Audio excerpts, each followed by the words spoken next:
नमस्कार, मैं GRS news के लिए गिरीश सिकरवाल। आज के इस ब्लॉग में मैं बात करूंगा दिल्ली के उस मुख्यमंत्री के बयान की, जिसमें उन्होंने इस प्रकार का बयान देकर निश्चित ही ये जताने का प्रयास किया है कि भारतीय जनता पार्टी में अब सवाल सुनने की क्षमता नहीं बची है और वो लगातार तानाशाही जैसी भाषा बोलती है। चुनावी अभियान के दौरान आप सभी लोगों को याद होगा कि देश के प्रधानमंत्री ने ये वादा किया था कि जैसे ही दिल्ली में सरकार बनेगी, चुनाव परिणाम आएंगे, पहली ही कैबिनेट बैठक में भारतीय जनता पार्टी महिलाओं को 25,000 रुपया हर माह देने का प्रस्ताव पारित करेगी। कैबिनेट की पहली बैठक हुई। निश्चित तौर पर उसमें लोगों के लिए आयुष्मान योजना का प्रस्ताव पारित हुआ और दूसरा प्रस्ताव ये पारित हुआ कि कैग की रिपोर्ट जो आम आदमी पार्टी ने छिपाई है, उस रिपोर्ट को सार्वजनिक किया जाएगा। लेकिन महिला सम्मान योजना की जब रिपोर्ट या इस प्रस्ताव पर चर्चा नहीं हुई, न इस प्रस्ताव को कैबिनेट में लाया गया, तो इसको लेकर पूर्व मुख्यमंत्री जो निवर्तमान हैं आतिशी सिंह ने इस बारे में सरकार को न सिर्फ घेरा बल्कि मोदी की गारंटी पर भी सवाल खड़े किए।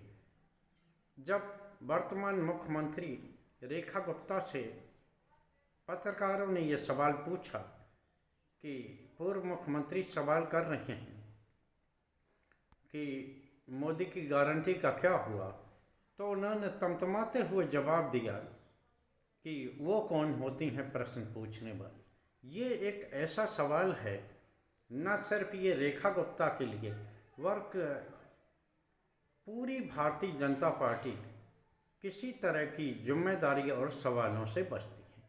आखिर आप सत्ता में आए हैं, अभी तक आप 27 साल का वनवास आपने काटा है और जो आपको दिल्ली की महिलाओं ने भर भर कर वोट दिया है, तो निश्चित तौर पर उनकी भी ये अपेक्षा है कि वो उनके हकों के लिए पार्टी खड़ी हो और काम करे।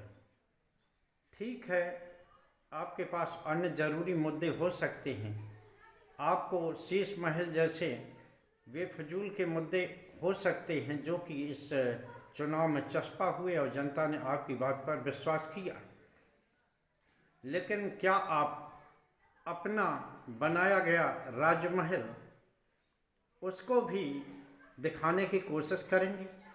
जिस सीएजी रिपोर्ट के सहारे आप आम आदमी पार्टी की सरकार को घेरने की कोशिश कर रहे हैं, क्या आप ये जानकारी देंगे कि मोदी सरकार के 10 वर्ष के कार्यकाल में कभी भी कैग की रिपोर्ट को सार्वजनिक किया गया? लोकसभा चुनाव के पहले हालांकि कैग ने चुनिंदा ढंग से उसके कुछ अंश जारी हुए थे, जिसमें कि द्वारका प्रोजेक्ट जो है एक्सप्रेस वे का, उसको लेकर सवाल उठे थे। तो क्या उस पर कोई कार्रवाई हुई? वो रिपोर्ट क्यों लीक की गई इस संबंध में मैं नहीं जानना चाहूँगा, लेकिन केवल इस जताने के लिए मैंने उदाहरण दिया कि जो भारतीय जनता पार्टी विपक्षी दलों को भ्रष्टाचार की जननी बताती है और वो खुद जनता से जुड़े मुद्दों पर जिसकी की घोषणा उनके शीर्ष नेतृत्व यानी कि देश के प्रधानमंत्री ने की कि वो पहली ही बैठक में इस योजना को पारित करेंगे। अच्छा तो ये होता कि रेखा गुप्ता अपनी पहली ही बैठक में इस को पारित करके सवालों से उठने के लिए बचती, लेकिन जैसे ही उन्होंने कहा कि वो कौन होती हैं, ये सही बात है कि आप सत्ता में हैं, आपको बहुमत मिला है, सरकार चलाने के लिए बहुमत बना है, लेकिन आतशी तो छोड़ दीजिए, अगर दिल्ली का कोई भी नागरिक जिसने आपको वोट दिया हो ना दिया हो, वो भी आपको सवालों के कटघरे में खड़ा कर सकता, आपसे सवाल पूछ सकता है। ये शक्ति हम सभी लोगों को 2005 में जो कांग्रेस ने वो दिया था प्रश्न पूछने का अधिकार, उसके तहत कोई भी निर्धारित फीस जमा करके किसी भी योजना की जानकारी ले सकता है, सवाल जवाब कर सकता है। लेकिन कहते हैं ना कि अभी तक सड़कों पर उतरकर बेवजह के मुद्दों के सहारे सत्ताधारी दल को घेरने वाली रेखा गुप्ता, जिनके की वीडियो बहुत वायरल हो रहे हैं, जो खुद अराजक रही हैं दूसरों को अराजक ठहराने के लिए, किस प्रकार वो पार्षद रहने के दौरान उन्होंने सरकारी संपत्ति की तोड़ फोड़ की, ये वीडियो भी सोशल मीडिया पर चर्चित है। वो अब मुख्यमंत्री बनते ही विपक्ष से सवाल भी नहीं सुनना चाहती। आखिर क्यों? क्या आप राजशाही है या आपके पास तानाशाही है कि आप किसी की बात नहीं सुनेंगे? ध्यान रखिए, आम जनता ने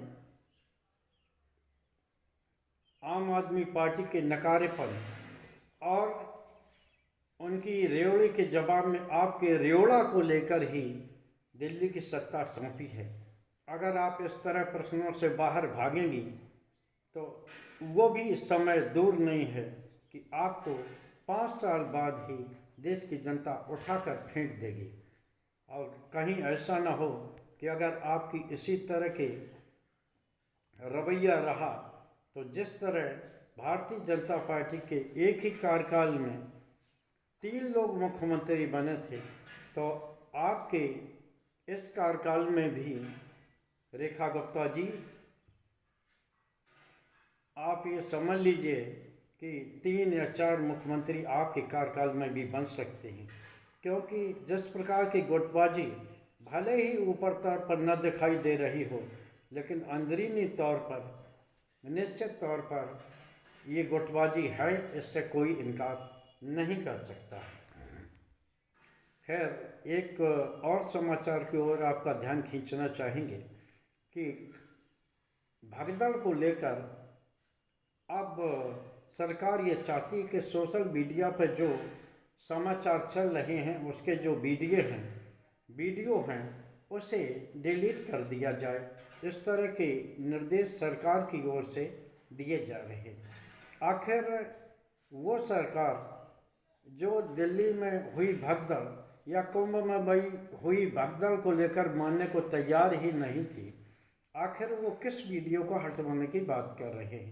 जब दिल्ली स्टेशन पर भगदड़ हुई नहीं जैसी कि सरकार मानती रही, बाद में जब सोशल मीडिया के जरिए ये बात समझ में आई तो उसे मानना पड़ा कि हाँ, भगदड़ हुई थी।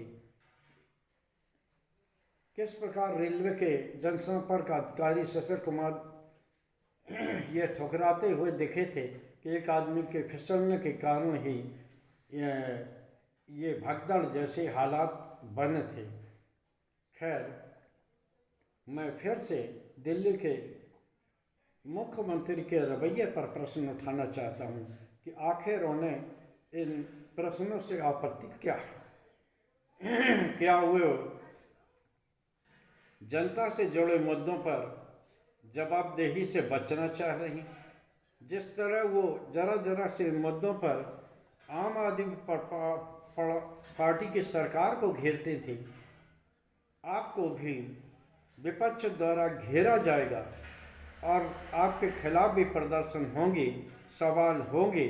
आपको अच्छा लगे तो भी, ना अच्छा लगे तो भी, लेकिन जो सरकार का रवैया है कि अपने किसी भी जिम्मेदारी से बचने का, वो रवैया ये दर्शाने को काफ़ी है कि ये सरकार तानाशाही की ओर बढ़ती जा रही है। चुनाव जीतना ही उसका मकसद रह गया है और ये सरकार सब कुछ उद्योगपतियों पर छोड़कर खुद सिर्फ सत्ता सुख की मलाई काटना चाहती है। आज के ब्लॉग में बस इतना ही। जय हिंद, जय भारत। कल फिर किसी मुद्दे को लेकर आपके समक्ष हाजिर होंगे। तब तक के लिए जय हिंद।